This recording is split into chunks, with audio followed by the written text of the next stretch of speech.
Hello, so let's do another example.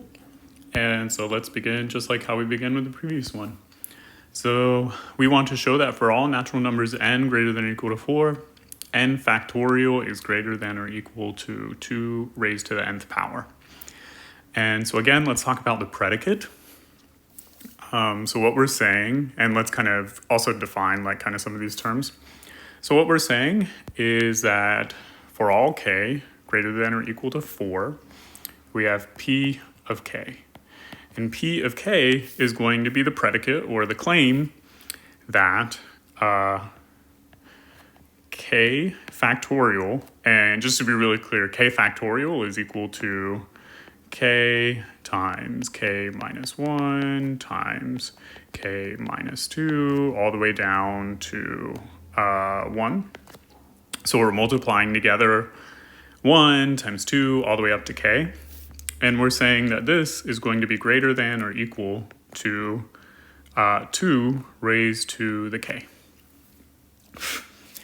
And so this is a claim, and let's try to prove it. And also this one's a little more interesting, at least in some sense, than the last one, because the base case is non-zero. The base case is equal to 4. So let's kind of talk about that. So if we were to plug in like 1, for example, so if we were to try a base case of 1, so let's try that. We can see that it's not going to work. So p of 1 is going to be the claim that 1 factorial is greater than or equal to, and this is a claim, so we put a little question mark, greater than or equal to 2 to the 1. And so let's check. So the right-hand side, 2 to the 1 is just 2. So this is equal to 2. And the right-hand side, 1 factorial is, as we defined, 1 times, 1 minus 1, all the way down to 1. But we can only multiply down to 1. So 1 factorial is equal to 1. And so now our claim is that 1 is greater than or equal to 2. And 1 is not, in fact, greater than or equal to 2. So this is not true. This predicate is false. And so our base case is not, in fact, 1. And to kind of tell us what our base case is, we're going to do 4. So let's look at that one. Let's do k is equal to 4. So p of 4 is the claim that 4 factorial is greater than or equal to, question mark for a claim, 2 to the k value, which is equal to 4. So let's try that. So the left-hand side is, let's kind of move this around a little bit. The left-hand side is going to be 4 times 3 times 2 times 1. And if we do that, that's going to be 12 times 2, which is equal to 24. And then the right-hand side, we just need to multiply 2 4 times. So 2 squared is 4, 2 cubed is 8, 2 to the 4th is equal to 16. So this is going to be 16. And is 24 greater than or equal to 16? Yes, it is. Great. So that one is true. Nice. So now that we kind of have like our head wrapped around like what we're actually doing here, let's do like the proof. So just like in the previous one and in all proofs by induction, we have our base case, our inductive hypothesis, and our induction step.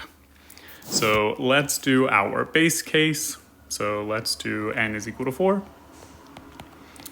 which we already showed. We're going to write down 4 factorial, which is equal to 24. That's greater than or equal to, and then 2 to the 4th is equal to 16. Nice, done. And then I encourage you if you want to kind of do more examples yourself, try n is equal to 5 or n is equal to 6, just to make sure that you understand the concept. So now let's write down the inductive hypothesis. So the inductive hypothesis is that we're going to assume that P of k is true for some k greater than or equal to, and then we're going to do it greater than or equal to the base case. So we're going to do it greater than or equal to 4. And then i.e.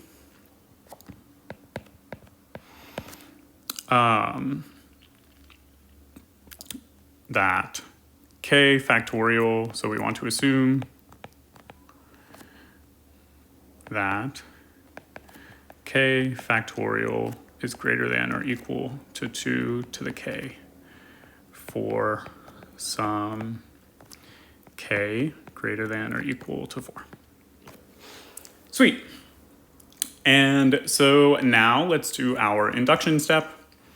And just like in our previous example, we're going to start with one side of the predicate for the k plus first term, and we want to end up on the other side of the predicate for the k plus first term.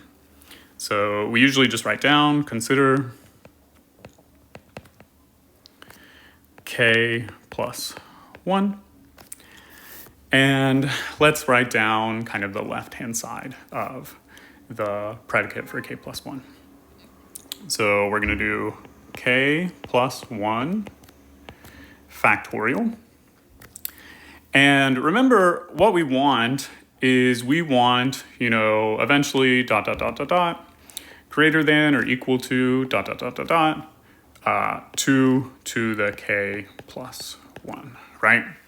So that's the predicate for the k plus first term, and that's what we want to prove, that k plus 1 factorial is greater than or equal to 2 to the k plus 1. And we want to use the inductive hypothesis. So we want to use like this. And then another thing to point out is that, and hopefully it was clear in the last example, and I'll make it explicit in this example, everything that we've written down so far is like formulaic, right?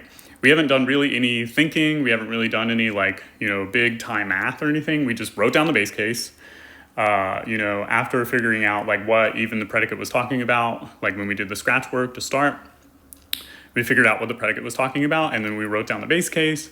We wrote down the inductive hypothesis, which is just assume that P of k is true for some k greater than or equal to the base case. And then we write down like the left-hand side of the predicate for the k plus 1 case. And we kind of think in our heads like, okay, well, where do we want to end up? So everything that we've written down so far has been formulaic, and then the magic happens, like the real thought process happens right here, like in between the left-hand side of the predicate for the k plus first case and the right-hand side of the predicate for the k plus first case. So if you're taking like a quiz or a test or something, you can write down like, 80% of a proof by induction, and then like this is the part where you have to use like your brain and really think about what's going on. All right, so now let's try to end up there. Let's try to get there. So let's kind of delete this, move this off to the side, maybe over here. And let's think about, so we need to use the inductive hypothesis. So we need to use that k factorial is greater than or equal to 2 raised to the kth power. And so what I'm going to do is I'm going to say k plus 1 by definition is equal to k plus 1 times k factorial. Because remember, k plus 1 factorial is k plus 1 times k minus 1 times k minus 2 all the way down to 1. And so that's the same thing as k plus 1 times k minus 1 times k minus 2 all the way down to 1. So this we can write down like kind of right away. And then now we're going to use the inductive hypothesis. We know that k factorial is greater than or equal to 2 to the k. So what I'm going to write down is that this is greater than or equal to k plus 1 times 2 to the k. Okay, so that's good. And then now what I'm going to say is that because k plus 1, because k is greater than or equal to 4, right? We know that because we're doing the we use the inductive hypothesis, which is that k is greater than or equal to 4. Or part of the inductive hypothesis is that k is greater than or equal to 4. Then k plus 1 is also greater than or equal to 4. And in particular, it's greater than or equal to 2. So this is going to be greater than or equal to 2 times 2 to the k. So just to be really clear, this inequality is from the inductive hypothesis. It's from the fact that k factorial is greater than or equal to 2 to the k. And then this inequality right here comes from the fact that k is greater than or equal to 4 by assumption. And so in particular, k plus 1 is greater than or equal to 2. But then 2 times 2 to the k is equal to 2 to the k plus 1. And now we're done. So we have k plus 1 factorial is greater than or equal to 2 to the k plus 1. Sweet. And so what we say is that, kind of all of this together, we have our base case, we have our inductive hypothesis, and then we showed that the statement being true for the kth value implies that it's true for the k plus first value. That gives us that, therefore,